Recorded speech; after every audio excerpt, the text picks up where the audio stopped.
Descarga BLI hoy.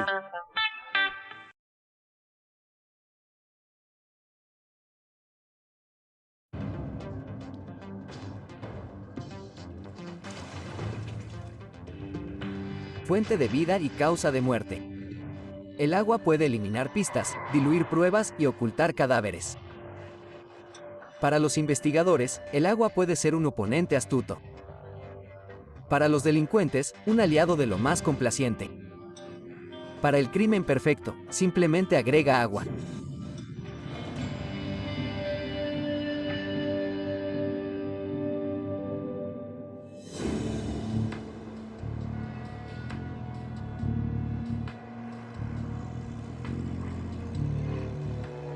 Nanaimo es la segunda ciudad más grande de la costa oeste de la isla de Vancouver en Columbia Británica. La pintoresca ciudad portuaria es el escenario del brutal asesinato de un vagabundo. El horroroso suceso conmociona a la pacífica comunidad y marcará la vida de 3 adolescentes testigos. Los jóvenes, a su vez, estarán asustados, cooperarán y serán deshonestos sobre lo que vieron. Los 3 jóvenes testigos podrían resultar el mayor desafío para la investigación de la Real Policía Montada de Canadá. 4 de agosto de 2008. Una niña de 13 años y su madre ingresan al destacamento de la RCMP en Nanaimo. Han venido a denunciar un crimen brutal. La joven dice que esa misma mañana presenció un asesinato y que luego se arrojó el cuerpo al agua cerca del puerto de Nanaimo. El cabo Glenn Forsoli es el investigador principal a cargo del caso. Recibí una llamada telefónica de mi supervisor y me informó que había un reporte de un homicidio. Y fue extraño porque el denunciante vino al mostrador, lo cual no sucede todo el tiempo. Para verificar las declaraciones de la niña, el agente Sean Phillips es enviado al barco para buscar pruebas. El hecho supuestamente tuvo lugar a bordo de una embarcación del padre del adolescente. Está amarrado en el puerto deportivo de la Autoridad Portuaria de Nanaimo, llamado Embarcadero. Glenn Forsoli entrevista a la niña y a su madre. Surgen algunos detalles nuevos. No sé si ella realmente quería estar allí. Creo que era más bien una situación en la que la madre quería llegar al fondo de las cosas. Por lo que tengo entendido, la hija no regresó a casa inmediatamente esa noche. Entonces hubo algunas preguntas sobre, ¿dónde estabas? ¿Qué estabas haciendo? ¿Con quién estás? Y finalmente, durante la mañana o las primeras horas de la tarde, la hija le dijo a la mamá, deja de acosarme. Deja de molestarme, esto es lo que realmente sucedió. Estuve presente durante un asesinato, déjame en paz. Forsoli también se entera de que la niña de 13 años no estaba sola cuando ocurrió el evento. A bordo del barco había otra niña. Creo que tiene aproximadamente 14 o 15 años, y también había un chico de 16 años. También se encontraban a bordo con los 3 adolescentes un hombre de 22 años llamado Steven Bosch y la presunta víctima. Un vagabundo mayor cuyo nombre se desconoce. Entonces, en ese momento, la madre tuvo cierta sensación de incredulidad o de no querer creer que su hija fuera parte de algo así. Por lo cual, la madre tomó la decisión inicial de enviar al padre al barco. El padre revisó el barco y encontró lo que pensó que era sangre. Y ahí la pelota empieza a rodar. El oficial Phillips inspecciona el barco y confirma que hay signos de lucha y derramamiento de sangre a bordo. Phillips inmediatamente acordona el área y el barco para evitar la contaminación de la escena del crimen. Básicamente, corroboró lo que la joven le había dicho a la policía hasta el momento. Así que estábamos ante un incidente que había ocurrido el domingo por la noche o el lunes por la mañana temprano. Las circunstancias eran que esta joven estaba en su barco con una amiga suya y un joven. Y tuvieron contacto con una persona, a quien ella describió como una persona sin hogar. Y por las circunstancias, esta persona fue asesinada en el barco y su cuerpo fue arrojado por la borda al agua, cerca de la dársena del barco Nanaimo.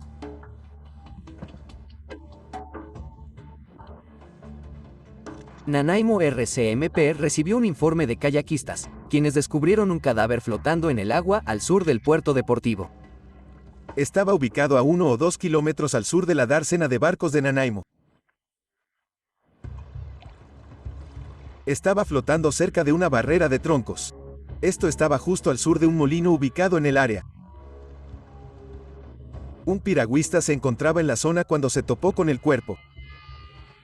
En ese momento creo que había 2 individuos. Entonces una de las canoas se quedó con el cuerpo y la otra se dirigió a la orilla para avisar a la policía.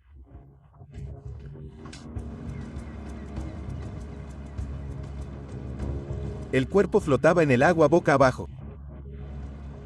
Totalmente vestido. Subimos el cuerpo al barco patrulla del puerto. Se realizó un breve examen del cuerpo con el equipo forense. Se tomaron algunas fotografías.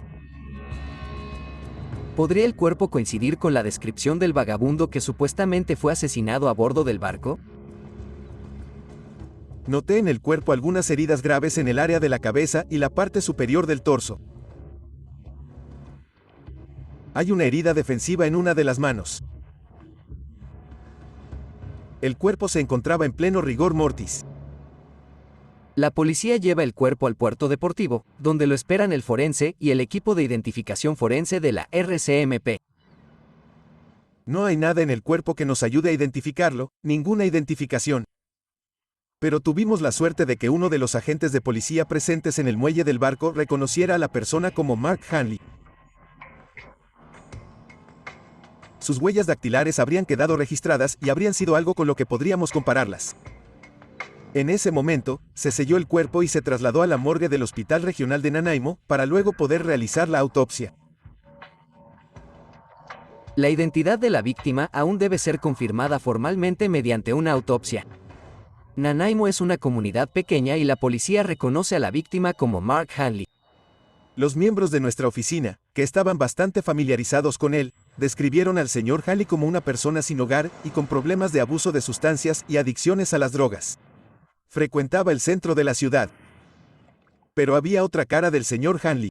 Era una persona que tenía una familia, que tenía hijos, que tenía personas que se preocupaban por él, lo amaban y querían que le fuera mejor en la vida.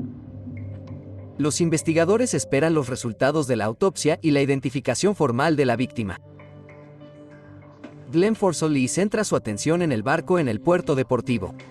Busca pruebas que puedan conectar el cadáver con el presunto asesinato descrito por la niña de 13 años. Es un barco de buceo comercial, de aluminio. Digamos de unos 30 pies de largo. Tenía una cubierta abierta en la parte trasera, una pequeña timonera, y dentro de esta habría un área que encontrarías en una caravana. Una estufa, una cama, una mesa poniendo ese tipo de cosas.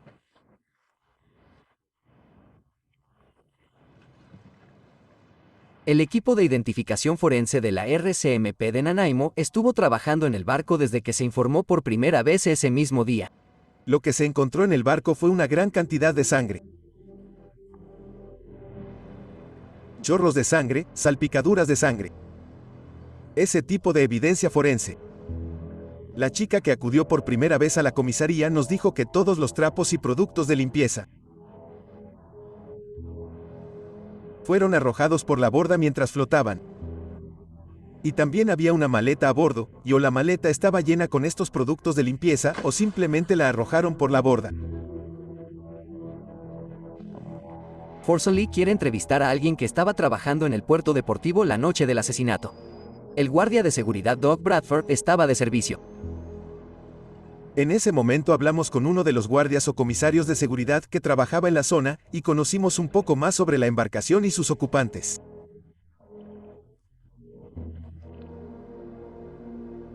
Era un barco amarrado ilegalmente en el lugar equivocado.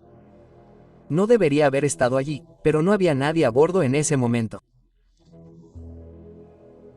Así que no le presté atención. Un poco más tarde. Yo diría que alrededor de la medianoche.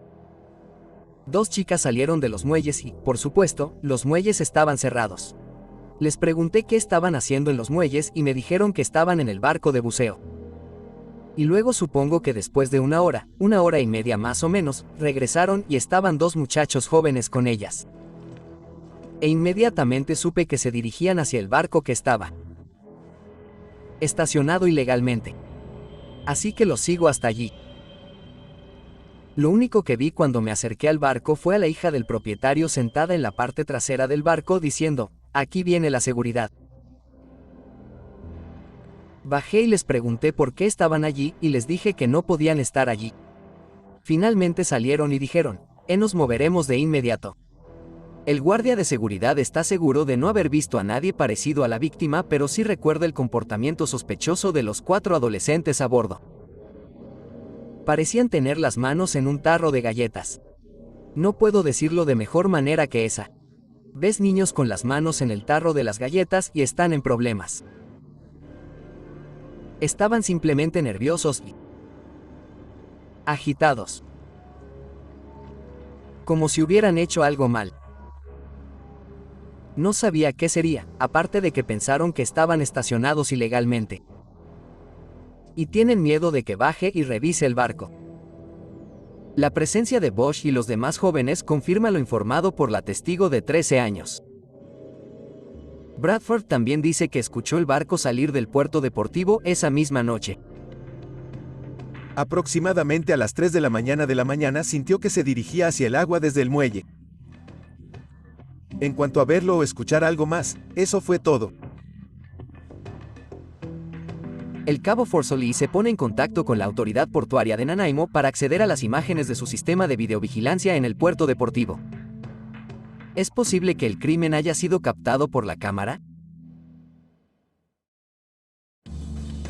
En agosto de 2008, una niña de 13 años informa que fue testigo de un asesinato esa misma mañana a bordo del barco de su padre, en el puerto deportivo de Nanaimo. Los oficiales forenses de la RCMP examinan el barco y encuentran sangre y signos de limpieza en la cabina. Más tarde ese día, los kayakistas informaron haber encontrado un cuerpo en el agua, a 2 kilómetros del puerto deportivo. Los agentes que asistieron reconocieron el cuerpo como el de un hombre sin hogar llamado Mark Hanley. Es conocido por la policía de Nanaimo. Un guardia de seguridad del puerto deportivo le dijo a la policía que vio a un grupo de jóvenes en el barco a última hora la noche en cuestión. El puerto deportivo está equipado con un sofisticado sistema de videovigilancia. El investigador principal, Glenn Forsolí, obtiene acceso a imágenes de la escena del crimen. Tenemos cámaras que cubren un área más amplia, por lo que cubren un poco de agua. Seguramente las rampas estarán cubiertas y tendrás más de 30 cámaras en funcionamiento al mismo tiempo. Si estás paseando por nuestra zona, lo más probable es que en algún momento te vigilen. Al final, diría que contamos con al menos media docena de ángulos de cámara diferentes. Se asigna a un oficial de policía para revisar las imágenes y ver si su sistema de vigilancia captura las actividades descritas por el guardia de seguridad. Los investigadores comienzan a interrogar a los otros menores que estuvieron involucrados en el crimen. El cabo Sorab Rupa entrevista a una niña de 14 años. Ella es amiga de la niña que hizo el reporte inicial. Creo que ella tenía 14 años en ese momento. Pero 14 años maduros, de alguien que había estado presente y era consciente del mundo que la rodeaba. Ella no era inmadura de ninguna manera.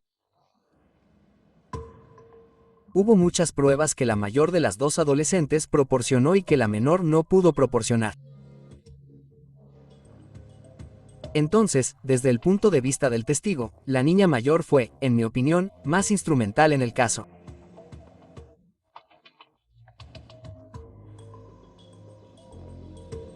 Así que, ese día en particular, me reuní con ella 2 veces. Una vez en la oficina donde la entrevisté, y luego la segunda vez, más tarde ese mismo día, bajé al malecón en Nanaimo. Quería tener una idea de lo que estaba hablando y ponerle algo de contexto en cuanto a ubicaciones, ángulos y dónde estaban estacionadas las cosas. Para que en cualquier conversación futura con ella, sepa de qué está hablando y tenga una comprensión muy clara de lo que quiere decir. Con la declaración de la niña, los acontecimientos de la velada a bordo del barco se vuelven más claros. Las dos chicas habían caminado hasta un bar en Nanaimo llamado Harwood, donde se habían encontrado con otro hombre, que era amigo de ambas. En el camino, ellos Escucharon a un hombre llamándolos. Era Bosch, se unió a ellos y todos regresaron juntos. Bosch tenía algo de cocaína encima. Las dos jóvenes, junto con su amigo y Bosch, llegaron al barco de los padres de la menor. La mayor de las niñas y Bosch consumieron cocaína. Una vez terminada la cocaína, dejaron a la niña más joven y a su amigo a bordo del barco. Y caminaron hasta el aparcamiento subterráneo del embarcadero de Nanaimo. Luego, la niña le cuenta al cabo Rupa que conoció a la víctima, Mark Hanley, con Steven Bosch cerca del estacionamiento. Bosch y Hanley discutieron y la mayor de las chicas, la que había estado consumiendo cocaína con Bosch, fue al baño. Salió del baño y vio a Bosch y Hanley caminando por el muelle, acercándose al barco. Ella corrió hacia abajo porque estaba bastante preocupada de que este hombre subiera al bote. Estaba preocupada por su amiga, cuyos padres eran dueños del barco, y no quería que se metiera en ningún problema. Hubo cierta discusión sobre la posibilidad de que este hombre pudiera subir al barco.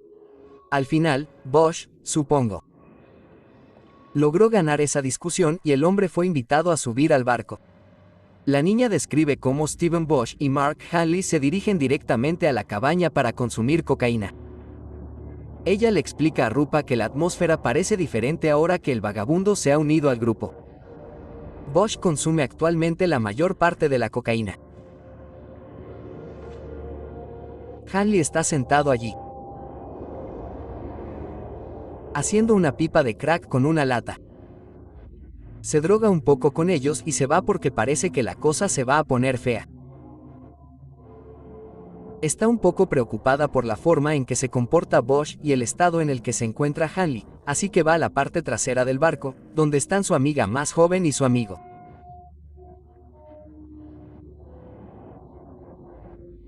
El cabo Rupa se entera de que los tres adolescentes permanecieron indefensos en la popa y observaron.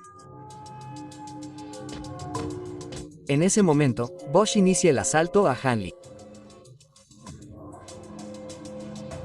La niña dice que después del ataque, Bosch les ordena a las niñas que limpien el desorden. Obedecen con temor.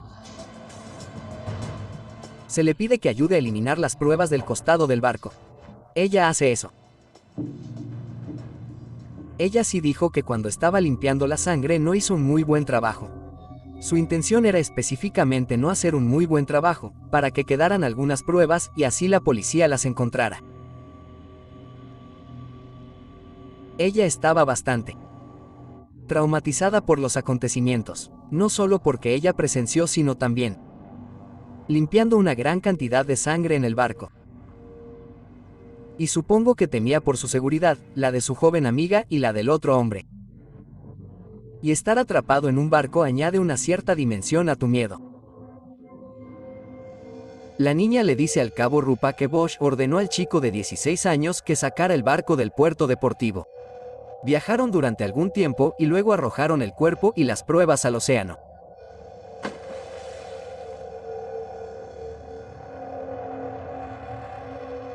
Regresó a Nanaimo a última hora de la mañana. Aparcaron el barco, todos se levantaron y siguieron su camino. Bosch los amenazó con no contarle a nadie lo que había ocurrido. El testimonio incriminatorio de la joven valida las declaraciones de su amiga. El cabo Rupa debe decidir si están diciendo la verdad. Ella estaba mostrando todos los componentes clave que la identificaron como alguien que decía la verdad. Por la forma en que detalló los eventos y la forma en que funcionaba su memoria, no me pareció falso de ninguna manera. Entonces, después de hablar con la segunda chica, definimos un poco mejor los roles de las personas y centralizamos más la responsabilidad del señor Bosch por el asesinato. Con las conclusiones de Rupa, Glenn Forsoli decide que debe actuar rápidamente para arrestar al principal sospechoso, Steven Bosch, antes de que desaparezca. Más tarde ese mismo día, establecimos vigilancia sobre el señor Bosch en su residencia y nos estábamos preparando para arrestarlo. En el Hospital Real de Colombia en New Westminster, Columbia Británica, el Dr. Craig Litwin completó la autopsia de Mark Hanley. Su informe se envía a la RCMP. Las lesiones que fueron de mayor importancia para identificar lo que le sucedió al señor Hanley y lo que condujo a la causa de su muerte fueron heridas contundentes en la cabeza. Las lesiones son causadas por la aplicación de una fuerza contundente en la región de la cabeza, lo que provoca lesiones en la piel, los huesos y el cerebro. Mark Hanley probablemente habría muerto a causa de las heridas en la cabeza, pero hay evidencia de que todavía estaba vivo cuando lo arrojaron al agua. Entonces, dependiendo de las circunstancias, el agua introduce una capa adicional de complejidad al examen post-mortem y a la determinación de por qué murió la persona. Cuando una persona se mete en el agua y está viva, intenta luchar por mantener la cabeza fuera del agua. A medida que se sumergen en el agua y tienen menos capacidad para seguir respirando, comienzan a tragar grandes cantidades de agua. A menudo hay un intento de jadear cada vez que salen a la superficie del agua. Como resultado, a menudo se pueden ver los pulmones demasiado llenos de aire porque simplemente están tratando de inhalar la mayor cantidad de aire posible. Creo que se encontró agua en su estómago, no en sus pulmones, por lo que alguien podría creer que esta persona todavía estaba viva mientras flotaba en el agua ingiriendo agua.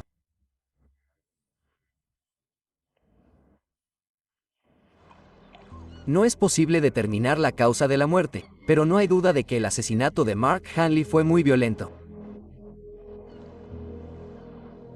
Para los investigadores está claro que se trata de un caso de homicidio involuntario, pero una declaración hecha por el testigo de 13 años podría ser prueba de un cargo mayor.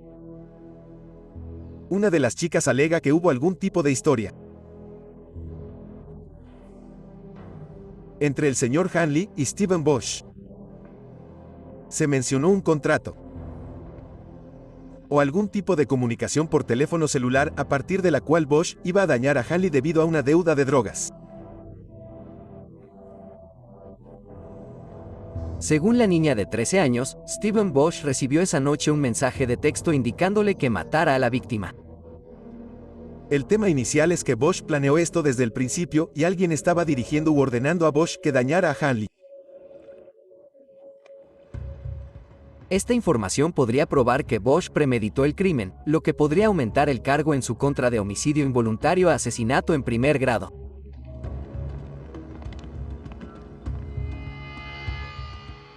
El cabo Forsoli presenta una orden judicial para registrar el apartamento de Stephen Bosch. Bosch se ha ido, pero hablan con su compañero de cuarto. El señor Bosch se sentía incómodo con lo ocurrido, por lo que le contó a varias personas lo que había hecho después del delito. Puedes llamarlos testigos de revelación. Habían recibido algún tipo de información de Bosch de que había hecho algo malo. Sabíamos que había una gran cantidad de pruebas forenses a bordo. Habría que suponer que parte de esta sangre o material forense podría haber caído sobre él, habría tenido contacto con ello. La prioridad era realizar una orden de allanamiento en su casa con la esperanza de obtener cualquier ropa asociada con él que haya usado la noche del delito, o cualquier otro material que pudiera haber sido sustraído. Como sabemos que el señor Hanley llegó al barco con una cantidad de cocaína, es posible que quede algún tipo de residuo. Solo para corroborar lo que nos han dicho los testigos. El cabo Rupa se reúne con el tercer testigo del caso, un chico de 16 años. La policía sospecha que pudo haber ayudado a Bosch a deshacerse del cuerpo de Hanley. Dudó en darnos una declaración.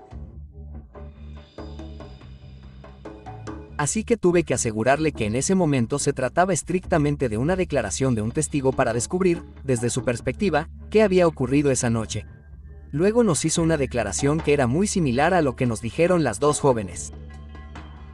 El cabo Forsoli tiene sospechas sobre la declaración del testigo. Cree que el joven está minimizando su participación en el crimen. El joven participó en el descarte del señor Hanley por la borda. Entonces eso era una preocupación. Esa fue una señal de alerta inmediata con respecto a cómo tratamos a esta persona. No podemos ser ingenuos al pensar que él no tuvo ninguna participación. Pero no podía asumir. ¿Qué tan dispuesto estaba este adolescente en desempeñar un papel? ¿Fue obligado a hacerlo? ¿Actuó libremente? ¿Fue más una situación en la que el adulto le ordena que arroje a Hanley por la borda?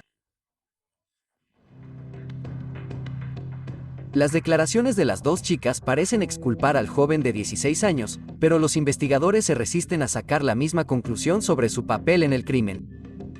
Ante la acumulación de pruebas contra Steven Bosch, los investigadores deciden interrogarlo. Pero Bosch ha desaparecido.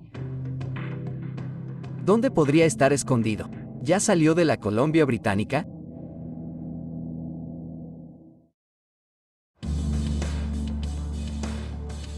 La investigación sobre el asesinato de Mark Hanley continúa. Su cuerpo fue encontrado flotando en el puerto de Nanaimo en agosto de 2008.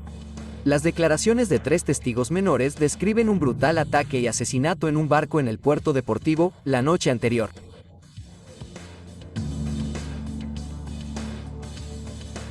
El investigador principal, Glenn Forsoli, obtiene una cinta de vídeo del sistema de vigilancia del puerto deportivo de Nanaimo. Su equipo tiene que escanear más de 100 horas de metraje. El cabo Rupa entrevista a un tercer testigo, un menor de edad, pero los investigadores no creen que esté diciendo la verdad del todo. La búsqueda para encontrar al principal sospechoso, Steven Bosch, está en pleno apogeo. Habíamos enviado miembros a áreas donde sabíamos que vivía. Habíamos ido a casa de los padres de Bosch, él ya no estaba. Los investigadores reciben un aviso que dice que Bosch puede estar quedándose con un amigo en Parksville. Es un suburbio a pocos kilómetros al norte de Nanaimo. Glenn Forsoli y Rupa Sorab investigan. Desde el momento en que se informó del incidente hasta el momento en que fue arrestado. Pasaron menos de 3 días. Bosch es arrestado en Parksville y llevado de regreso a Nanaimo. Glenn Forsoli se toma su tiempo al prepararse para la primera entrevista con el principal sospechoso. Básicamente, estás tratando de descubrir qué es lo que motiva a esta persona, qué le gusta y qué no le gusta. Hacemos lo mejor que podemos. Así que no fue hasta más tarde esa tarde que estuvimos preparados para entrevistar a Steven Bosch.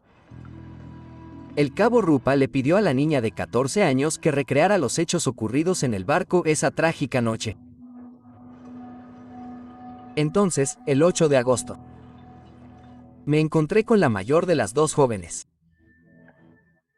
Traje a otro investigador de nuestra sección de identificación forense. Descubrí en mi experiencia que las recreaciones de testigos tienen un propósito tremendo en cuanto a recopilar pruebas mejores y más creíbles del testigo.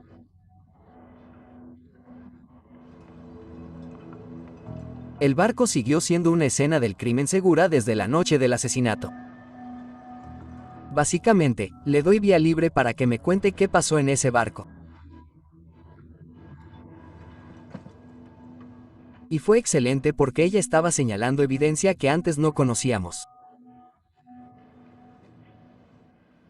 Ella podía señalar cosas dentro de la cabaña que eran muy importantes para nosotros. La lata que la víctima había torcido para hacer una pipa de crack y un polvo blanco que era cocaína en una caja de CD.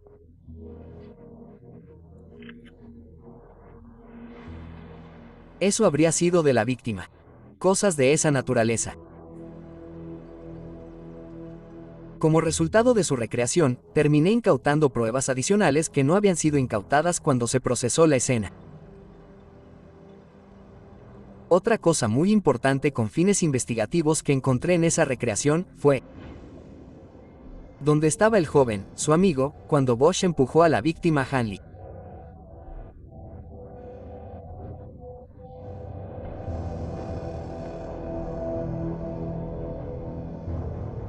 Y la forma en que lo explicó fue tan espontánea que resultó creíble lo que me dijo. El cabo Forsoli comienza a interrogar a Steven Bosch sobre la noche, pero él no coopera mucho. Entonces Forsoli le dice que han entrevistado a los 3 testigos menores. Lo entrevisté durante aproximadamente 4 horas, y no fue hasta aproximadamente 1 hora y media después de la entrevista que finalmente comenzó a hablar de sí mismo. Estaba arrepentido por lo ocurrido. No podía describir sus acciones con respecto a cómo se volvió tan malo, tan rápido. Culpó en gran medida al consumo de drogas, que podrían utilizarse como muleta. Sabes que eso estuvo bien para mí siempre y cuando él quisiera hablar sobre el incidente. La primera recreación con la niña de 14 años convence a Rupa de que puede ser más útil en la investigación. Se organiza otra recreación. El 11 de agosto la llevamos en un barco policial para tratar de identificar a dónde habían viajado la noche del homicidio. Ella me había dicho que habían estado deshaciéndose de pruebas cuando estaban en el océano. Entre los objetos arrojados por la borda se encuentra una vieja maleta llena de trapos utilizados para limpiar la escena del crimen. Sin embargo, los testigos nunca pudieron precisar dónde se descartó el arma homicida. El interrogatorio de Steven Bosch continúa, pero el cabo Forsolí se da cuenta de que tendrá que ser más contundente para sacarle detalles sobre el asesinato de Mark Hanley.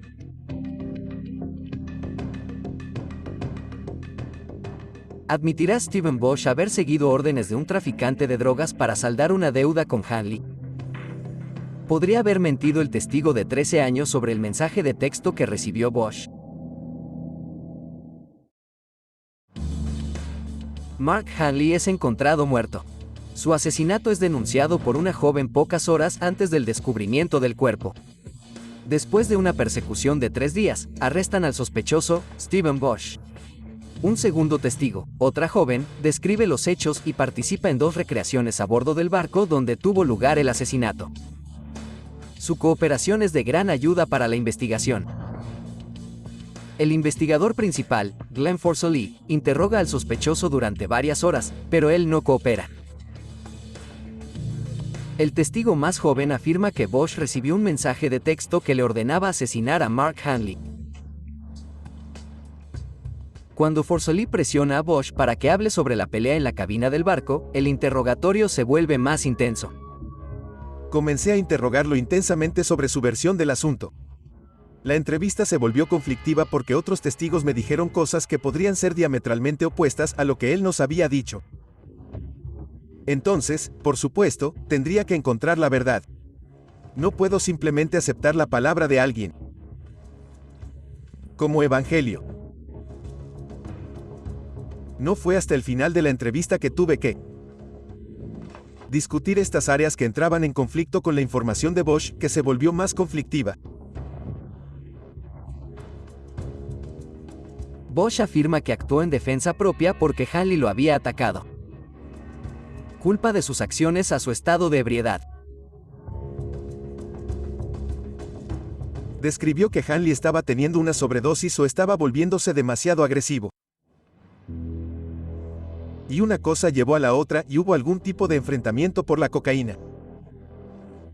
Hanley intentó tomar la cocaína de Bosch y Bosch intenta proteger sus drogas.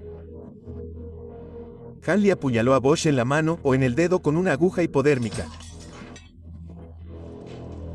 Nunca se encontró una aguja hipodérmica a bordo. Todos los ocupantes de la embarcación arrojaron numerosos objetos. Entonces, ¿quién puede decir si hubo o no? Pero la versión de Bosch fue que se sentía provocado. Bosch reaccionó de manera demasiado agresiva. Dice que enloqueció. Dijo que se desmayó, pero recordó haber agarrado una llave inglesa que estaba dentro o alrededor de la timonera y haber golpeado a Hanley repetidamente. Recuerdo haberle preguntado a Bosch, ¿cuántas veces crees que le pegaste? Y creo que dijo más de 10. El señor Bosch nos dijo que era una llave o llave larga. Lo describió como de aproximadamente 2 pies de largo. Así que era una pieza de metal bastante grande. Además, se utilizó una púa o un dispositivo largo parecido a un destornillador contra el señor Hanley. Durante la autopsia, el patólogo había localizado heridas compatibles con puñaladas en su cuerpo. Las chicas llegaron incluso a decir que la paliza se produjo dentro de la timonera. Y pudieron ver un vistazo de lo que estaba sucediendo a través de una ventana en la puerta de la timonera. El otro adolescente estaba presente cuando esto sucedía. Una vez finalizado el asalto, Bosch sale y le pide al hombre que lo ayude. El joven se levanta, va a ayudar y, básicamente, conduce el barco hasta el puerto, momento en el que Bosch se deshace de él.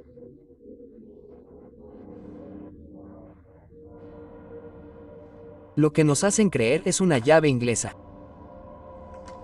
Y esa es muy probablemente el arma homicida utilizada en el asalto.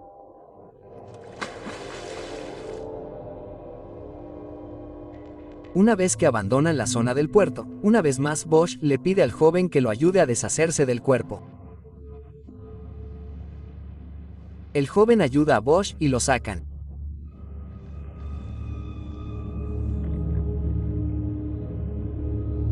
Y lo empujaron por la borda. Instintivamente Mark Hanley se agarra a la barandilla en un intento por sobrevivir. Entonces es cuando Steven Bosch interviene por última vez. Según ella, en un momento dado se da un golpe porque el hombre se queda ahí después de haber sido empujado por la borda del barco. Cuando Bosch da el golpe, el joven se ha alejado de la víctima.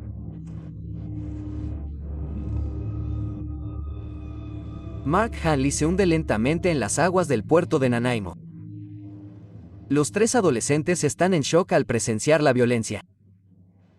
Son testigos de un hecho horrible.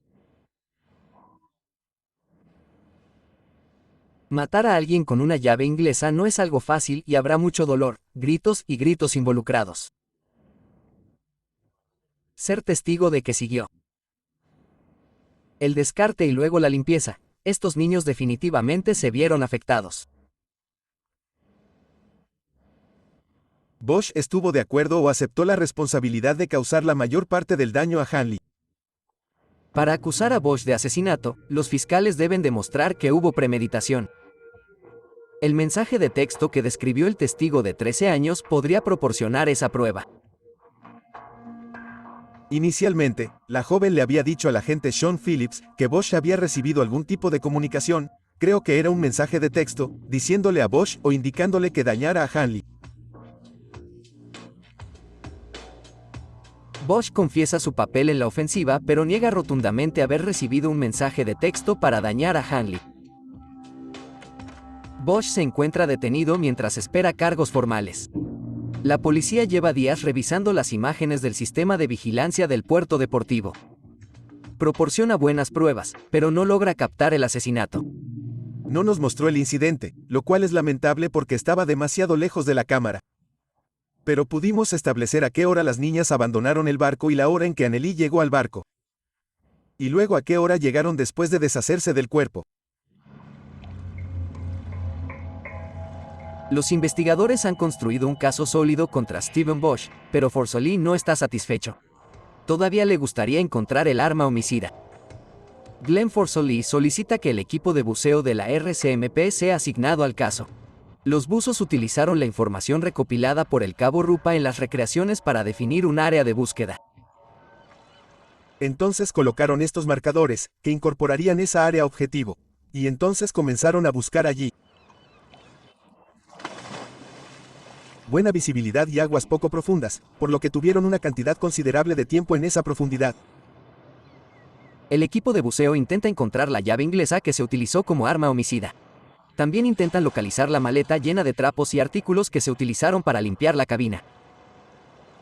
El área de interés es bastante grande y el equipo utiliza una técnica llamada trineo para cubrir el área. Hay dos tablas unidas en el centro por un tubo. Miden 1 pie por 4 pies y hay 2 buzos abajo a la vez. Son remolcados por un barco en la parte superior, que dictará el patrón de búsqueda. Así que todo lo que los buzos realmente tienen que hacer es agarrarse a las tablas y el barco las remolcará. El beneficio es que los buzos no están trabajando, simplemente están aguantando. Así, el consumo de aire es mínimo y, dependiendo de la visibilidad, se pueden buscar grandes superficies en periodos más cortos. El equipo de recuperación trabaja bajo el agua durante casi 8 horas pero termina con las manos vacías. El arma homicida se pierde en las aguas del puerto de Nanaimo. Forsolí busca en los registros del teléfono móvil de Bosch pruebas del mensaje de texto que describió el testigo de 13 años. Algo sobre una deuda por drogas y eso. Hanley iba a ser asesinado por esta deuda.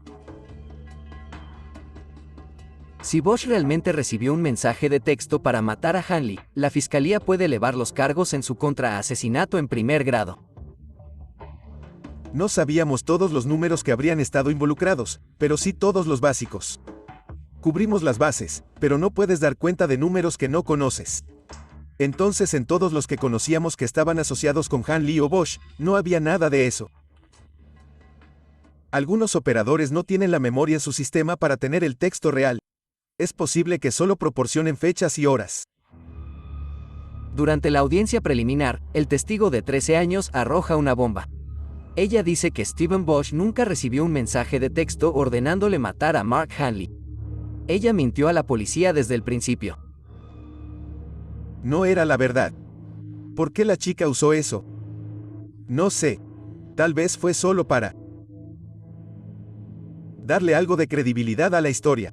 Tal vez sintió que no la creían hasta que arrojó esta pepita de que había algo más en ello. Pero eso es lo que nos dijeron. Hay dos contratiempos importantes para el caso. No existen pruebas que demuestren un asesinato premeditado, y una testigo clave mintió y perdió su credibilidad. ¿Tiene todavía la fiscalía pruebas suficientes para que un jurado condene a Bosch por asesinato en primer grado?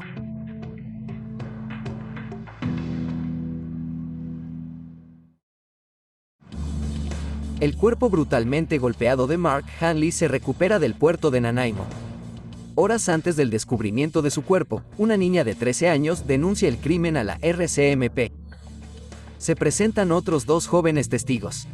La segunda joven resulta ser una ventaja para la investigación. Después de desaparecer durante varios días, el sospechoso, Steven Bosch, resurge y es detenido en Parksville. Los fiscales abandonaron el cargo de asesinato en primer grado tras descubrir que el testigo de 13 años mintió sobre un mensaje de texto que probaría la premeditación. En junio de 2010 comienza el juicio por asesinato de Steven Bosch. La fiscalía presenta un cargo de asesinato en segundo grado por falta de pruebas que demuestren que el crimen fue premeditado. El asesinato en primer y segundo grado puede resultar en la misma sentencia. Sin embargo, históricamente las condenas por asesinato en segundo grado resultan en sentencias más leves. Los jóvenes testigos no han cooperado durante los 2 años transcurridos desde el asesinato. Desde el principio se mostraron reacios a participar en el proceso. Pedirle a un adolescente que participe en el proceso judicial y que tenga que testificar en el juicio, señalar con el dedo y respetar lo que dice va en contra del código. No puedo delatar a la gente. No puedo contarle a nadie más. No puedo ser un chismoso. Entonces fue muy difícil. Será particularmente difícil para la testigo de 13 años, que admitió haber mentido sobre su declaración. Así que estás lidiando con esa credibilidad usada desde el principio. Entonces su credibilidad está dañada. Han demostrado que son capaces de mentir a la policía y también engañar a los tribunales. Así que obviamente habrá cierta renuencia porque sería un ambiente hostil para una testigo, que ha perdido su credibilidad frente a un abogado defensor.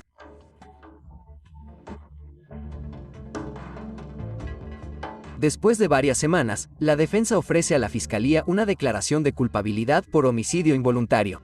Con un caso debilitado por testigos difíciles, el fiscal de la corona sopesa las posibilidades de convencer al jurado y decide aceptar la oferta de la defensa.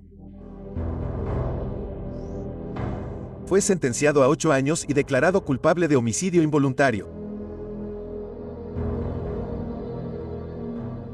El resultado del juicio fue correcto.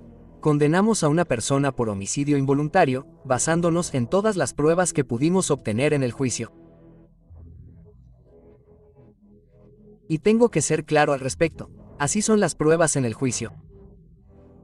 En muchos casos no se trata de lo que ocurrió porque pueden ser dos cosas completamente separadas. Lo que ocurre en el juicio es lo que dicen los testigos y las pruebas que aportan. Y es su momento, es su día y están en el estrado. Los juicios se celebran o se pierden dependiendo de lo que digan los testigos en el estrado. Me hubiera gustado ver una condena por asesinato. Pero creo que al final del día obtuvimos el mejor resultado que pudimos haber obtenido dadas las circunstancias. El agua puede revelar evidencia y puede ocultar evidencia. Para Mark Hanley, las aguas del puerto de Nanaimo revelaron su cuerpo pero ocultaron las pruebas que podrían haber condenado a su asesino por un cargo mayor.